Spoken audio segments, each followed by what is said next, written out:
Okay. Happy whatever time of the day, cousins. I am Amondi Awor. I am Precious Masharia. And welcome to another time with Let's Talk _her. Man, we're usually a bunch of women who are wrong most of the time. So that is why we need experts like you to help us and learn a few things, destroy old patterns of thinking, learn new things, and of course, always have a great time. Guys, by the way, we lost one of us. She went to the other side, Mumbi. She got married. Na hakutita wedding. So marriage to the other side. Marriage to the other side. Yeah, because me, I usually feel like a lot of women, when you get married, like you don't have time for your friends. Some even don't have time for their family. So like go so much. Some people into don't the even marriage have time for themselves. Yeah. Wow, when you're right. Yeah. But guys, when Mumbi comes back, she's going to tell us where she has been. Yes? Yeah. Yeah. Tunamwachia here. But the Precious, what has been one thing that has been on your mind lately? Gosh. That is a very interesting question. Something that has been on my mind like through the week is about fear. And I've been thinking about how, okay, this will sound weird, but once you experience death firsthand, I don't think there's anything that usually scares you. The only thing that will scare you is facing death firsthand again. Okay. Because like this week I was in a very bad situation and nilikuwa mikononi mwa serikali, but I was not afraid. Wait. And then I thought about it and then I'm just like, hata sina uoga. You got arrested?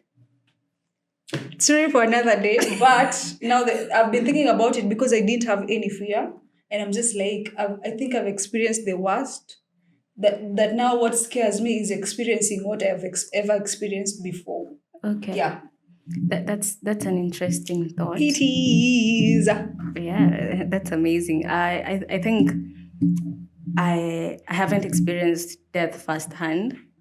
My dad died when I was so little, so I don't even remember the pain. I usually don't even remember his face. So it's true. That is like my biggest fear right now, like experiencing death of a really close person. And it takes my breath away. I don't know, me. I no go for death sana. But okay. What has been on my mind lately? Okay. I feel like I've been overwhelmed in a sense that I want to accomplish more, but hakuna time. Like you're saying, vitu ni mingi, but my time no chache. Like it's so true for me right now. Okay. So I think I'm just finding ways and I can create systems and I can be more productive in. Why is that? Is it because we're in June, like tumemaliza mwaka, kukatikati ya mwaka? Is it because of your goals, everything that you had said, or what? It is because my birthday is in June and I'm officially beginning my year. Yeah. Yeah. Okay. So guys, today we have flashcards. Precious unataka to guide. So yes, guys, we have cards here and we are going to read them out. And the main thing here is you just guess, or we're talking about African moms. And so everything that we read here is connected to our moms. Okay. So like an example, the first question that we have here, guess her reaction. Okay. So, and I also have some other cards where the cards are explaining something. And now you just have to guess your mom's reaction. How an African mom would react to the things that I'm going to read here. Okay. Yes. So, I think we're going to start. Of course. Think away. And I'm starting with this. Guess her reaction. And I'm going to read the first one. Okay, so if you tell her you are going for therapy. Do we read all of them? Or we just answer one by one? We can do one by one. Okay, sure.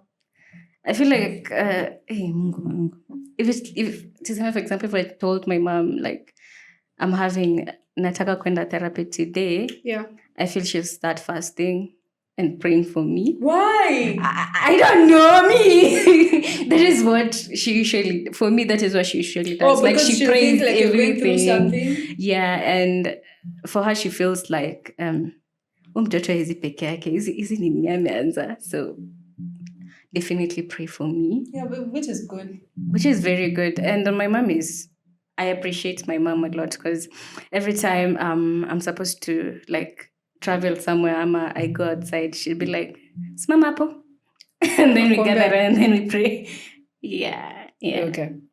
Okay, so for me, I think my mom would be like, hope you ni mtu wa kutrustika. I think that's the only thing she'd say. Like the that person is a therapist. trusted person, yeah. Be like, be careful to who you're going. To who you're going to. Akuwe tu ni mtu wa kutrustika. I think that's what she'd say. Okay. Bless her. My mom is an easy person, I think. Yes. So the next thing is you tell them you don't want to get married. This is a tough one. That is heartbreaking. Hapo sasa umeshikwa na mapepo. Generational curses zinakufuata. I feel my mom anaweza tu nifunga kwa nyumba alafu ni escort like a little a bunch of men. Come and talk to you. Not even come to talk to you. Unaona vile hizi novels zenye king anakanga alafu ana parade women and then the son has to choose like a wife. I feel my mom can do that to me. And then you choose like your husband? Something of the sort, right? Mm-hmm. Okay. I've had this conversation with my mom. You've had this conversation with your mother? Yeah, about not getting married. Yes, I've had this conversation with my mom about not getting married and about not getting married and about not having a kid. So at the same time. And for her, she was okay with it. The only thing she said, you just have to have a child, even if you're not going to get married and have your own money. That's the only thing she said. So for her, she's not against not being married, but she's against not having a child. But she's just like, people are not going to respect you. Kwanza when you're older or when you're old, people will be like, apana huyu ananga mtoto or anything of the sort. And then I was just like, sintakuwa tu like, nachukua mtoto wa sistangu and all that. And then akaniambia, at that age, hata my sister maybe anaweza kataa hadi nichukue watoto wake because ako like mtoto wako ako wapi, wewe kuwa na mtoto wako. So I've had this conversation and she's okay with it. The only thing that she's not okay with it is me not having a child. do you think your legacy will still live on if you don't have a kid? Have a child? Yeah. Interesting. I think it will. Okay, see for us women, the only thing we do is we just give birth, yeah, alafu tunaendelesha generation ya our husbands, right? Mm-hmm. So I don't think our husbands. Yeah. Okay, so in our culture, right now, if I get married, nipate mtoto, I am going to name after my children after my husband's parents or my husband's brother or sister. Mm-hmm. So si naendelesha generation ya my husband, not mine.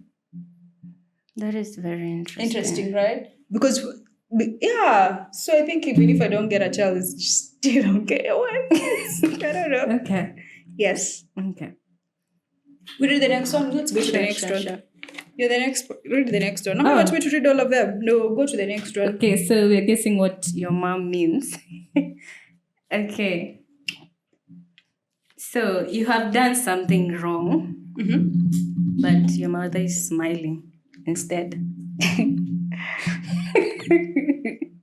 Like umeiona ile meme yenye there's this woman amelin kwa fence and then she's just bored and looking at her husband alafu imeandikwa like if you cheat this is a dangerous type of woman because I'm a chill to like anafikiria about all the ways she's going to get back at you. Oh my God. You see, if I see my mom smiling and I've done something wrong, oh my God. I think natafuta kwa my auntie's, the nearest place, I think, and run away because I'm about to face the music. Like, she's mad until she's smiling. Kubaya, kumoto. Yeah. Okay. So, I feel like her smiling is more dangerous than her yelling or maybe I retaliate in a violent way. It is. Okay. Dangerous silence, right? So this is like, I feel this is like the weirdest thing you can do to your mom. You answer back. I laugh when she shuts the door. Guy, Atakwambia eti amefunga mlango alafu akamwangalia for like 5 seconds. You're having a stare down. I don't think this has ever happened. Okay, maybe it has, maybe nikiwa mdogo, but aniangalie na afunge mlango. Yes. I'll start calling God, calling everyone to come and save me because Get in your bed. guy. So there's this time my brother failed in his exams kwa class 7. So mamangu akamuuliza mbona ulifail, because my brother is really smart. So brother yangu yeye his smartness, he's very smart, half of it ni very smart, but half of it I can say he makes weird mistakes. Okay. So this time anaweza kuja number 1. Next time ako bottom, like anaweza kuwa bottom 5 ama bottom, I don't know kama ako anafanya exams ama kuna tu time ange flunk. So my mom anamuuliza mbona umefail, my brother anaanza kulia. Hello brother, tukiwa dogo alikuwa like easy, like kutoa machozi anaanza kulia, alafu tunakuwa nasemanga hizo times analia ni mama nisamehe. Mama akachikia kiti saa akafunga mlango. And then Mamangu alikuwa amejam. Wagala masakara. Akasema ni mimi na wewe. I really don't know. I really didn't understand mbona. Like my mom got that hiyo anger hivyo because of like an exam. Maybe our parents undertake education differently na vile si we take them.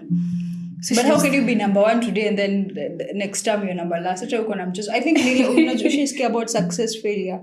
It's because you know I am good at it, I'm good at this, so I'm not going to rehearse, I'm not going to practice, I'm not going to revise, because you're good at it. I don't know if you've ever watched Queen of Cartway. Yeah, I have. Kila time huwa anashinda. Yeah, alafu kuna hii place time yenyewe anafika the mom is talking to her. And then she's just like, what are you telling me? And then she goes, hiyo time anashindwa. Why? Because amezoea kushinda, so that's success, failure. Or to like aisi umsenda mshinda nini, and then you think anashindwa. Yeah, but in hindsight, I think that was the last time I ever saw my mom that angry. Like tulikuwa tuna walking around eggshells around her. Even today, kuna vitu siwezi fanya because like of how Ali react that time. Okay. Yeah. You're reading the next one? Yeah, so you failed in your exams, then anakuambia na umepita. Okay. I think our moms wanakuanga sarcastic, very sarcastic. Very super sarcastic. Very. Because reading that question nimekumbuka tu like zile majibu zenye wazazi walikuwa wanatupatianga kitambo. Yeah, hadi saa hizi. Okay, saa hizi si sana. Okay, you know, saa hizi mimi na feel my mom is still the same because mamangu jana ananiambia ati mimi nachukianga watu tawa na kujanga wananiuzia dawa za kumaliza tumbo. Alafu mamangu just tells him, umemaliza yako kwanza ndio uniuzie hiyo. Chenye unaniuzia. So like, kwani hizi nyamaza? Alafu ananiambia kuna tu watu wanapenda kutafuta watu. Yeah. And I'm telling her, see, that person is selling a product. Mbia pana, amalize kitambi yake kwanza ndio aniambie. Ndio kuja kunini kwanza. Alafu nikamuuliza, so tuseme someone who is akona flat time ya kuja kuuzia the same product. Utakubali? Anasema no, alafu namuuliza so utamwambia nini? Anasema mimi sina shida na tumbo yangu. Napenda vile iko, so I'm like, okay. But it's good, I understand on her ground. Yeah. I feel to like, mimi naona like lazima tuongee I don't know. Okay, do you want to answer that or we just go to the next one? Yeah, we can go to the next one. But we can talk about this one. Like, visitors are in the house. Alafu you're eating more than than the visitors. Alafu she gives you the look. First and foremost, why are you in the house when we have visitors? Apana. Precious, me siwezi ishi na wewe like the whole of my life. Tuseme for example, I'm 10 years old. Hujanipikia kuku. Alafu wageni wanakuja kuku. Vyombo unafichanga huko juu kwa cabinet. Alafu ni mimi netosha vyombo. Hapana. Okay. First and foremost, mimi kitambo wageni wakikuja, mimi nilikuwa nakaa nje most of the time. Mama yako alikuwa kwambia ukae nje. Hakuwa ananiambia nikae nje but ange spot tu makosa anytime. I don't know. Okay. But nakaa nje but si mbali sana so that when she calls me nikuwe tena karibu. Sasa tunaenda tena kucheza huko mbali tena bado. Another thing is, for example, it's at night or anything of the sort. don't usikae hapo penye wageni wako, hata enda kwa room or do anything else. Or mgeni akikupatia venye mgeni anakwambia shika hii mandazi moja please, unakataa. don't you dare. Hata kama uko juko la njaa, don't you dare. Usijaribu kuchukua hiyo usidhubutu. But anyways, I don't know what's wrong with our parents. It's crazy. Anyways. Lakini hizo times zenye I think is like apart from wewe kukosea, the most volatile volatile situations ni ziko zina happening ukiwa home ni if visitors wamekuja. Kwa sababu hapo ndo sijui kiatu yako inakanga, sijui utaikulieka viatu chini ya bed zinanuka wageni sijui wamedeni ama penye wageni wamekalia ndo ulikuwa umeweka something under the cushion and you want to pick it and your mom is just looking at you. Unaambia mgeni atoke, unaambia mgeni asimame, unaambia mgeni sijui afanye nini. But tunapenda wageni. I read the next ones. Yeah. Because the African saying. Wageni walifanyanga nikakula chapo like I think twice in a month. Na chapo zinakunga like a rare occasion. So yeah. Okay, that's interesting. We appreciate visitors. They called African saying. Yeah. Ati ni God. Yeah, ni God. Precious ni God. Ni God kweli. Okay. What do you have to say about this, Nicod?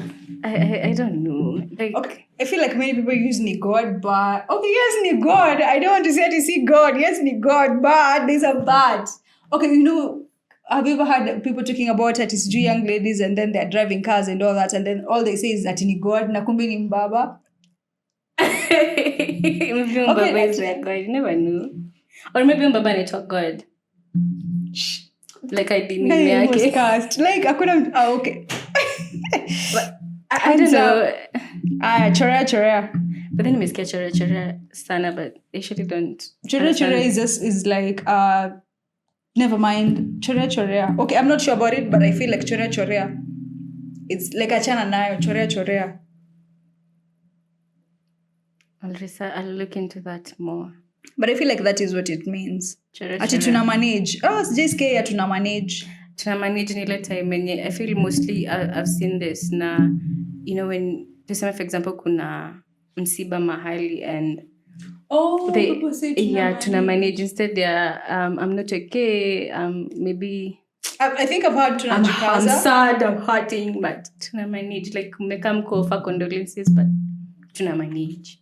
I think I've heard tunajikaza, tunajaribu, tuko sawa tu. I think, yeah. Hakuna any more. Do you have more African sayings that you know? This is exhaust hizo. Not really. Like I'm not thinking much about it, but I feel like African sayings tuna compressing a lot of emotions and a lot of feelings in little statements, and we expect you to know what it means. Okay, no, like, kuna time yenye unaweza ambia mse like niliambia Precious, tuseme for example ulisema mambo nikasema poa, and then ukasema unaendeleaje, nikasema nangangana, then ukasema okay. So expect nikikwambia nangangana, expect either you offer some type of support, but I haven't told you like the type of support I want from you. So like na feeling tuna compress a lot of emotions in little statements na tunataka like you understand what I'm saying outright, and you offer maybe the help, but hatuwezi kuambia outrightly Precious ABCD, I need EFGH. But talking about it tunangangana, you see, like right now if I ask you how you are Mondi and then you say tunangangana, simi nakubali tu because yes, everyone is nganganaing in this Kasongo's economy. So I want to be like, kwani unangangana wapi ama nini? Do you think we should be like that? Like nikwambia nangangana, like uniulize unanganganaje, how can I help? How can I support you? Okay, I don't think we should. You don't think we should? Tuendelee vile tuko? Yeah, because if you have a problem, you just come and approach me and be like, Precious, I've been struggling with this. I've been doing this and that and that. Because everyone is saying tunangangana. Right now, if you pick your phone and call maybe your auntie who you have not talked to in I don't know how many months or whatever, but I go to like, nikungangana too. Okay, maybe hata hawangangani, but it's just that we are used to saying this, nikungangana. Okay, I feel like people usually feel like maybe waking up going to work is kungangana, because people will answer and say nikungangana, but this person is not like they're sleeping outside, wako kwa nyumba, right? It's not like they're sleeping hungry, wako na food, wako na hata luxury, maybe wanaenda hata kama ni Uhuru Park huko on a Saturday, unajua ni luxury. Wait, so isn't kuna basic needs na luxury? They are true, but they will still say tunangangana. But so that's why when you have a problem, you just approach me and tell me, Precious, I need to talk to you, and then kwambie, okay, let's meet tomorrow, let's talk. And then you tell me, oh, I've been going through this and this and that, my mental health is like this and that and that. Or you can just call me and tell me, okay, Precious, I'm about to sleep hungry. At least just a call too, and then go to like niko poa nikungangana, sasa sitaanza kujua nikungangana gani, you don't have food tonight or you don't have this and that. Okay. So when you have a problem, you just approach someone. Okay, I get what you're saying, but most people don't do that. I feel like maybe tunaweza extend that step. Like, is there anything I can do? So can you nikungangana na kuuliza unangangana wapi? Like I feel. Okay. I feel it will be nicer. Yeah. Okay, it's okay. So what do you think our parents prioritize more? Academic success versus good character? Hey, good character, bana. I mean, on academic success. Good character. Okay, me, I know a lot of, I have been in situations where you might have a bad character, but if you have like a clean exam report, you're intelligent, people will respect you. People, but not your parents. I feel like my last ones wanakuanga intelligent na parents wao wanacondone their bad behavior at some point. Hey, mimi nashanga our African parents wagani wanacondone bad behavior because you see, when we were young, before even we went to nursery school or wherever, your parents used to beat you up. Hata ujanza kupatiana report forms, ama hizo report forms zenye unaleta ni zile za color. Just join the dots and all that. But for me, my mama alikuwa ananichapa, kaa vizuri. Put your legs together. After eating, usilambe sahani. Hiyo ni tabia. Chew, kwanza kuchew. I feel African parents wanaambianga watu wa chew vizuri. Like, tapona vizuri. I feel like usisumbue wageni. So I think we need good character. Okay, maybe I feel like, okay, for me I'd say nini academic success. Because I feel like unaweza kuja disrespect your elders. No, not even disrespect your elders. Like unaweza fanya kitu home, but your report is good. Kuna vile utapewa like a free pass. So wache kwa unakujanga number last. Umemaliza food ya mtoto yote yenye alikuwa amewekewa kule jioni. Ujaoga, ujafua, ujaosha vyombo, ujaosha nini, utataandikwa vibaya proper tena na bado ni mjinga. I feel like I disagree. You know why? Because I feel like academic success, as we call it, right? Yeah. Unajua wazazi watakuwa like, wewe ukitembea huko nje, other wazazi wanaona like mtoto wa fulani hana adabu. But unajua academic, hakuna venye tu say ndatembea hapa watu wakijua nilikuwa number last ama nilikuwa number 1. Maybe if these people are close to us and then they see like one report from yangu and then they wanaona tu na huyu mtoto wa nani si mwerevu sana or maybe this and that, but tabia naye watajua tu kuko bara. Kwanza au jisikia wazazi wenyewe wanaenda kukusema kwa mama wako atujua salimia kwa njia sio kwende huko. Okay. But ushaipata nimepata na Philistine, she can't even say hi to me. Imagine ameacha kutoka place yenye alikuwa anaenda alafu anapitia kwenyu just to say that you didn't say hi to her. I have a scenario where someone asked me, I have a different scenario. And then I was just like, what was in Salimia? Hey, I missed the music. Ukupelekwa kwa elders? Ulipelekwa kwa elders? No, nilipeleka kwa mamangu. Okay. So okay, bad behavior can be anything, right? Kuna siku yenye nikiwa mdogo. Niliendanga shule late. Like siku niliamka too late nikaenda shule late. You know, I wasn't punished. Why? Because it you nilikuwa yeah. Uko ni shule, we're talking about parents. And then maybe just that teacher, your time alikuwa tu na Okay, yeah, that makes sense. Thinking about it, I think what was walimu wanakuanga like hata unaweza pata hujafanya makosa but wewe juu unakuanga mtu wa kufanya makosa, huyo tisha atakutreat vibaya. That's true. That's true. But for wazazi I feel like ni zote tu tabia na pia ukuwe mwerevu. Lakini unaweza kosa kuwa tu mwerevu but tabia yako tu like kwa na tabia. I feel like okay, true. So what do you think, obeying your elders ama using common sense? What do they prioritize more? Obeying your elders. Hata kama it doesn't make sense. I just want you to obey your elders. Same, true. Hakuna common sense where elders are. Ni kama elders wanaingia kwa room and then common sense inadisappear. Yeah, true. So I think obeying your elders, right? Yeah, so what about attending church versus going to the hospital? Hey, attending church. Hospitali utaenda lini? Utaenda uponye huko ya Mungu alafu rudi ya madaktari. Ujai kunywa chumvi na sukari? ORS, yeah, I have. I used to hate that thing. Yeah, it just seems really. But now, okay, for me, I feel like going to church. Because mimi nikiwa mdogo tumesumbuana na mamangu kwenda Sunday school. Tumesumbuana. But kuna times nilikuwa na miss. Kuna times nilikuwa na my mama ananipea sadaka. Na nimeoga tu vizuri, nimevalishwa nguo mzuri. And then naambiwa niende kanisa. Mimi siendi church, I just go zurura and then I buy ice. Na pesa sadaka. Sadaka. Yeah. Okay. What do you think, like paying tithe ama paying bills? Ama achana na bills. Paying tithe versus paying insurance. Kanisa mbele. Kanisa. Church. 10 times church. Because I don't know. Okay, I think this is something that our parents want to come out of. Because I've seen where African parents prioritize maybe kupeleka sadaka. Okay. Msinisulubishe just because of taking money kwa church. But sometimes you just have to think about it. Because unaweza pata like yes, wametoa sadaka, they want to buy the pastors juu a car or this and that because a pastor afai kutembea miguu. And then maybe I've seen churches where watu wanabaia the pastors food like unga, skari and all that. It's good to give. It's also good to give. But sometimes out of the abundance of your heart.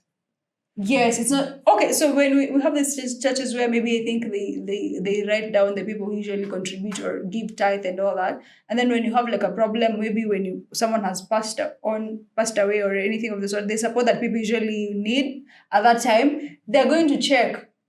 Amondi wanatoa tithe. That is so crazy. They check. We have some churches that check on a serious note. Yeah. Okay. Me, I usually there's a way you usually look at churches sometimes. Because I feel like kuna churches zenye like ni collective, you're collectively building a church. So munalipa tithe maybe inafika like a couple of millions and then you build the church. But title deed yo church haitakujia. There's no day utaikuwa lead pastor. There's no maybe cheo zenye unaweza pewa ni ushering, mkubwa wa kwaya. But like it will never be yours. Don't own the church. Sometimes they do. Like title deed. See, we have like the main pastor and then we have like these other pastors. So unaweza pata like the church near the main pastor, but these other pastors don't have a share there. Yeah, so church collective responsibility ni yetu sisi ku build the church, but its ownership ni church ni ya mtu mmoja. And sometimes ndio maana unapatanga kuna like church iliuzwa, mnakutanga church but mnakuja mnaambia you're building your land iliuzwa na yet ni wote mli collaborate kujenga. And I feel like prioritize sometimes what tuna prioritize like I'm not saying sacrifices and give ni vibaya, but sometimes unaweza pata like kuna vile unaweza give out. Nini kwenda kusema? Trail of the tongue imeisha. Like churches zina flourish, but vitu kama healthcare systems zinarudi chini, vitu kama schools zinarudi chini, economic status zako zinarudi chini. So I'm like, where's the balance in that? Okay, so there's I want you to understand this, that we have churches zenye ni family church. Like I am the pastor, my brother is the head of this and head of that. And then now, when it comes to the accounts and all that, if maybe I am married, my husband na mimi ndo are the people who have access to the accounts. So those are family churches. And it's not like ati people don't contribute to these churches, they do. Then we have these other churches zenye sijui nitazitaje, but si ya mtu kibinafsi. Or they have like a hierarchy. Yeah. Okay. And kama hizo unaweza pata like each church, yes, people are building it, but it doesn't belong to anyone. It's not, see a precious, it belongs to an entity. And that's why hadi unaweza pata like wewe unaweza tolewa hapa Nairobi uambiwe uende Mombasa, or uende that unashinda ukipelekwa kwa other places. Yes, and when you're talking about Ethiopia, like shule ziko chini but churches ziko juu, I feel like it's because whatever the pastors usually preach, like give, you're going to receive this, give, you're going to receive this. And we as Africans to believe on what we are told by our pastors and all that. And we fall into, not every pastor ni mbaya, but now we fall into the traps. Give everything or give even more than is, I don't know if I should say expected. Someone just like thinking that you're going to receive. Someone sold their entire home and land and like I donate to church. Then they started from zero. Yeah, my mother shall not hear me saying this thing. Okay, but I don't know, but I feel seriously. I don't know. It's crazy. Okay, I read the next one. Yeah. So how moms say they love us, they love you. Okay. Hey, mamangu is this thing. Mamangu aniambia I love you. I feel like the thing she buys me, ama aniambia like pita hapo kule. Kwanza kuna siku yenye tumejamia na kila mtu amekasirika kwa nyumba tukiwa wadogo. Alafu mamangu anapika tu peke yake, anasava ameweka food kwa meza, alafu anasema piteni hapa mkule. Sasa nikisema I love you. No, of course. Like, I don't know. Okay, thinking about it, I don't know how my mom says I love you. I don't know. Thinking about it, I don't know, but she's this person who will share things with you. Like, hata sasa hivi niko tu hivi mkubwa, she'll be like, na kuna pesa nikana hapa hivi. Funny thing, she doesn't like sending you the money. She's always like, utakujia. Your mom gives you, anakuambianga kuja tushare pesa. At times. She'll lend me your mom. Okay, kuna times zingine she just say, and I got this money sijui from this and that. Utakuja uchukue kidogo. Wow. Me, funny thing akutumia, nataka uende uchukue. That's nice. Lakini hata ukisikia pesa utakosa kuendea. Mimi naweza ogopa kuendea because my mom, of course, she'll have another agenda kinitia do. Labda she wants me to go somewhere. I've never seen my mom telling. I've never had a situation where my mom told me kuja tugawane pesa. For real. For real. The only thing yenye amenitia ni food. Nimepika either mboga za kienyeji or chapo or githeri. Hata my mom wananitia hizo githeri beans zenye amejitengenezea. So she's just like we kujia hizi ama hata mboga kienyeji at times because she knows I don't like cooking such. Yeah, and chapati too. So I've seen you've written here umekula. Yeah, I think it's a love language from our parents. Them saying that they love us. I love food. Another thing. That is why I love food. Yeah. But I love food. Like food for me is like a form of therapy.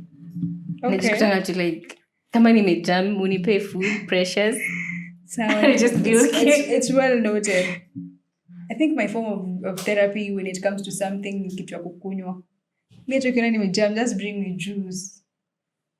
Si kukunywa pombe. Type gani ya juice? Passion. Mango. Yeah. Okay. Atichukue hii pesa uende buy sweetie. Yeah. I think our parents used to use this line after beating you. Sina alafu ameona una sniff uko makamasi umejikunja kwa kona. Apeleka bashika wewe ununue sweetie. No lollipop. And that was so dangerous. It is. Yeah, it was so dangerous because I feel like growing up, tunaweza like continue na cycle ya abuse ile yenye someone You abuse someone and then you buy them a gift. you buy them gifts after gifts. Okay. Kuna vaa sweater? Yeah, that's it. Vaa sweater. Mimi mamangu kwa ananiambia hivi ati I love you. Nakwambia vaa sweater. Kwa sababu okay, mimi nikiwa mdogo sikuwa napenda kuvaa sweater, so kuna ile yenye ujavaa sweater and then you come unakuja kwa nyumba ukikohoa. She used to be like, jaribu ukohoe uone. Unasikia kukohoa but huwezi kohoa. Ukatule jaribu kukohoa. Si nilikwambia usiende nje? Si nilikwambia uvae sweater? Jaribu kukohoa. Hivi ndio alikuwa ananiambia. That is so weird. Ati unakuja nyumbani lini? Yeah. Amekumisa vile tuwezi kuambia I miss you. I don't know what to say about that. Unakuja nyumbani lini? Yeah, I feel like we can finish. So we can finish now. What do you wish your mom would say more? To me or to everyone? To you, like, Ama, what do you wish your mom would say more while growing up?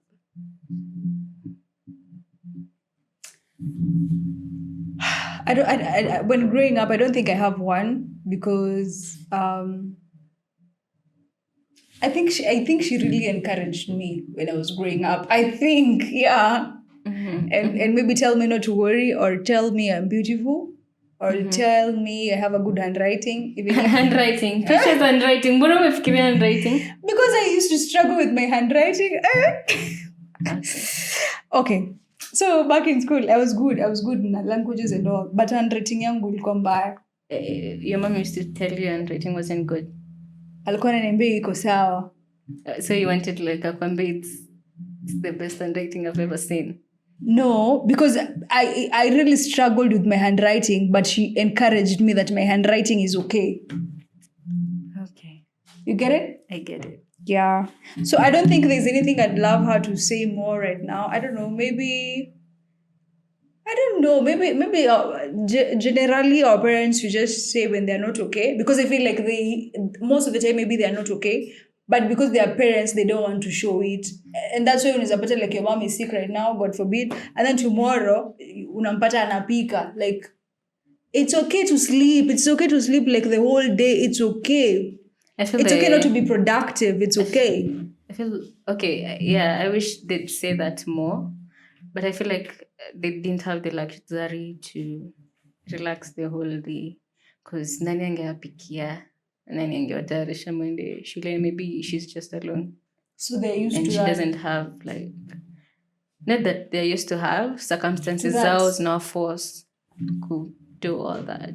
Maybe I wish my mom while growing up, okay, I wish she didn't beat me. Like, maybe viboko, they are not my thing. Nafikiranga viboko to like skin yangu ina cruel. I wish she didn't beat me. Okay. I also wish vile tu umesema, like tuseme ana notice flaws zako but nakwambia the opposite, like they're okay, like as easy magnify. Okay. Yeah, also I wish she'll say like it's okay to be your own person, not like, because me I usually feel like a lot of our moms wanatakanga like we do things vile wanafikiria is correct. Ama they tell you usikue kama Precious. Okay, I used to get that though. Yeah. But I didn't get it from my mom. I got it from someone else telling me, usikue kama nani, unaona venye sijui tokanga shule anafanya hivi and hivi. And okay, sitaki kufurahia mabaya, but Mabaya. Yeah, mabaya. Like kama sasa kila mtu anakuambia usikue kama Precious, and then Precious fumbles.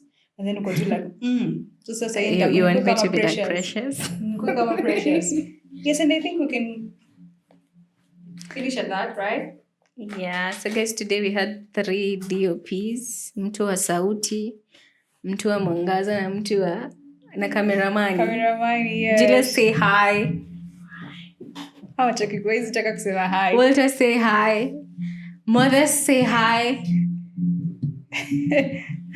Yes, guys, and that was all. You can follow us on all our social media platforms at Let's Talk _Hub. Yeah. Yes. And you can comment what you'd wish your parent will tell you more while you're growing up. What you can tell your kids more while they grow up. Yes. Or what you can continue to tell yourself more as you grow old. Grow up. Bye. How long?